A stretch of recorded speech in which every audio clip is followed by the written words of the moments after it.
মাস শেষে নিজের একটা খরচ আছে, তো ওই খরচ কইরা আপনার সর্বোচ্চ আপনার 20,000 টাকা পাঠানো যায়। সর্বোচ্চ 20,000? সর্বোচ্চ 20,000 টাকা পাঠানো যায়। মানে খাওয়া খরচ সবকিছু বাদ দিয়ে? জি। তো এই যে 8 লক্ষ টাকা খরচ করে আসছেন, 8 জি। লক্ষ টাকা খরচ করে মাস শেষে 20,000 টাকা পাঠান, এতে কি আপনি এখন কি বুঝতেছেন আসার পরে কুয়েত আসাটাকে ঠিক হয়েছে না? আসসালামু আলাইকুম। ওয়ালাইকুম আসসালাম। কেমন আছেন ভাই? এই তো আলহামদুলিল্লাহ। দেশের বাড়ি কোথায় ভাইদের? দেশে বাড়ি নারায়ণগঞ্জ, ঢাকা। আর কত বছর কুয়েত আসছেন? 10 মাস। 10 মাস। কত টাকা খরচ করে আসছিলেন, কি বিষয় নিয়ে আসছিলেন? আপনার টাকা তো খরচ হয়েছে প্রায় 8 লাখ টাকার মতো। কাজ হইতেছে আপনার ক্লিনার। ক্লিনারের কাজ করেন? জি। আপনি যে ক্লিনারের কাজ করেন এই বিষয়ে তাহলে আপনার মোটামুটি ভালো অভিজ্ঞতা আছে। ক্লিনার কাজের বেতন অর্থাৎ ডিউটি এই সম্পূর্ণ বিষয়গুলো নিয়ে একটু কথা বলেন আমাদেরকে। আহ, আপনার ক্লিনার কাজ হইতেছে আপনার আমগো কোম্পানিতে ডিউটি 8 ঘন্টা, বেতন হয়েছে 75 টাকা।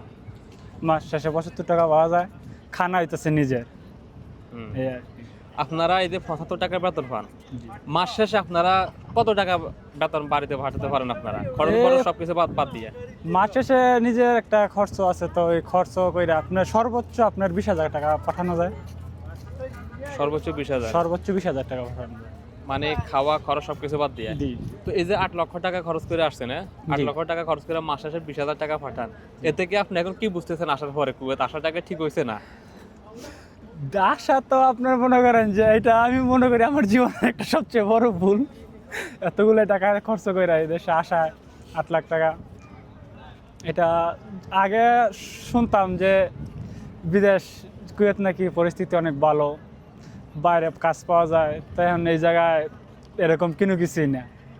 এই যে প্রায় 1 বছর হয়ে গেছে আইছি, এই এখন পর্যন্ত কিন্তু বাইরের কাজের কোনো সুযোগ সুবিধা হইতাছি না। এই আর কি চলতেছে। আসার পরে কি মানে এই যে বিষয়গুলো জেনে আসছেন আপনার না জেনে আসছেন? আপনার কিছু জানছি কিছু জানি নাই, এই আর কি। আপনার কিছু মানুষের কাছ থেকে শুনছি, তো আপনার কিছু সত্য হয়েছে কিছু মিথ্যা হয়েছে, এই আর। সত্য কোনটা হয়েছে আর মিথ্যা কোনটা হয়েছে? তো আপনার অনেকে বলছে যে দাঁড় যেরকম দালালে বলছে কয়া আসলে পার্ট টাইম পাওয়া যাইবো, তারপরে সুযোগ সুবিধা ভালো, তেন এরকম কোনো সুযোগ সুবিধা পাইতাছি না। তা আবার এমনিতে তো ঠিক আছে আসছি, এই যে এখন যে কোম্পানিতে আসছি আপনার সৌদি আরবে এক নিয়ম, এই দেশে আরেক নিয়ম। তো আপনার এই জায়গায় নিয়ম কি 3 বছরের কন্ট্রাক্ট থাকে একটা ভিসার। তো 3 বছরের কন্ট্রাক্ট, 3 বছর পরে আবার ভিসার আবার রেনু করতে হয়। তো এই জায়গায় আবার 300-350 টাকা লাগে যাইতেছে। তো এই যে আবার বছরে লাগতেছে 100, এখন আবার 135 টাকা মনে হয় নিয়ম করছে সম্ভবত। তো এইগুলোই মনে করেন যে আমার মাস শেষে পাইতাছি 20,000 টাকা, এই টাকা যদি আবার দিতে গেলে মনে করেন যে যেটা পাইতাছি মনে করেন যে চলে যাইতেছে ওই জায়গায়। এভাবে আপনার যে টাকা খরচ করে আসে সালাদ তুলতে তো দেখা গেছে 4-5 বছর লেগে যাবে। 4-5 বছর রইব না চালানো, মনে করেন জীবনে দেশে কাটাইতে হবে, মোটামুটি চালানোর কিন্তু ইয়া নেই। এখন এই যে আপনি বলতেছেন মাস শেষে 20,000 8 লক্ষ টাকা খরচ করে 20,000 টাকা মাস শেষে হ্যাঁ। পাঠাতে পারেন। হ্যাঁ। নতুন যারা আসতেছে 10 থেকে 12 লক্ষ টাকা খরচ করেও আসতেছে, কিন্তু জি। তাদের প্রতি কোনো পরামর্শ দেওয়ার আছে আপনার, নতুন যারা আসতে চায় বিশেষ করে তাদের জন্য? পরামর্শ কি আপনার মনে করেন যে নিজস্ব, মনে করেন আমি মনে করি যে নিজস্ব কিন্তু হাতের বিষয় ধরেন যে কি বাইরে বাপে অনেকের আনে, তো অগ ভিতর থেকে যদি মনে করেন যে নিজস্ব ভালো কাজ থাকে ওরা আসতে পারে আমি মনে করি। তাই এমনিতে কোম্পানিতে 75 টাকা বেতন, এগুলাই আমার মতে আমার বুঝে খাটে না আসা আর কি। এই যে 75 টাকার বেতন পরবর্তী দিকে আস্তে আস্তে বাড়ার কোনো চান্স আছে আপনাদের এই বেতনগুলো? না, না না, এটাই থাকবে। না এটাই থাকবে। যেটা আপনি লিখিত দিয়ে আসছেন ওইটাই থাকবে। হ্যাঁ হ্যাঁ। তাহলে আপনার পরামর্শ দেওয়ার জন্য যারা আসে কোম্পানিতে আসলে কেমন হবে? এইসব ক্লিনার কোম্পানিতে আমার বুঝে ধরে না এতগুলো টাকা খরচ করে আসাটা, এত অল্প এটা বেতনে? এত অল্প বেতনে আসাটা আপনি মনে করেন যে কি বলবো।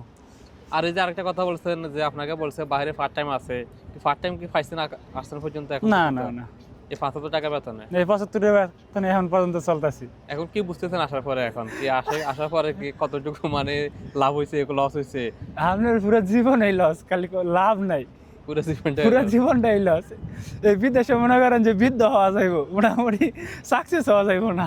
বর্তমানে পার্ট টাইমের পরিস্থিতি কিরকম কুয়েতে? পার্ট টাইম তো এই যে কত আমি প্রায় 8-9 মাস হয়ে চাইছি, তো এই পর্যন্ত কিন্তু জায়গায় পার্ট টাইম পাই নাই। বলে যেদিকে আমরা বলি যে পার্ট টাইম লাগবো, বলে সমস্যা নাই যে জানাবো, পার্ট টাইম হইলে জানাবো। এই পর্যন্ত যারা বলি ওই জানাইবো, কিন্তু পরবর্তীতে আর কেউ জানায় না। মানে জানানো এটা আজ পর্যন্ত সাকসেস এখনো হয় নাই। না না। তাহলে আপনার মতামত যারা দেশ থেকে আসতে চান অন্তত যাতে ক্লিনের কাজে যাতে না আসে, হুম। বাইরের বিষয় নিয়ে আসে, আপনার মন্তব্য এটাই তো? জি জি। তো আর কোনো কিছু বলার আছে দেশের উদ্দেশ্যে অথবা দেশের বিদেশের প্রবাসীদের উদ্দেশ্যে কিছু বলার আছে? না এইটাই আপনার মনে করেন যে যে আসে, আমি মনে করি যে ক্লিনার কাজে কেউই এমনিতে না আসাই বেটার। যে কোনো কাজ অভিজ্ঞ কিন্তু একটা মনে করেন যে কাজে যদি আসে অভিজ্ঞতা নিয়ে ওই কাজে মনে করেন যে যদি আসে তাহলে মনে করেন যে হয়তো একটু বেনিফিট পাইব।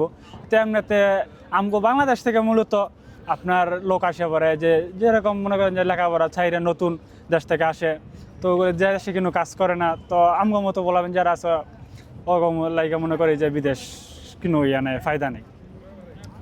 আপনি যে বক্তব্যগুলো দিচ্ছেন না তখন এটা কতটুকু সত্যি? মানে আমার কাছে তো 100%, আর আজ আমি রিয়েলাইজ করছি এতদিনে, তো এটা আমার অভিজ্ঞতা আমি বলছি, তাহলে Share এই করছেন। আর কি।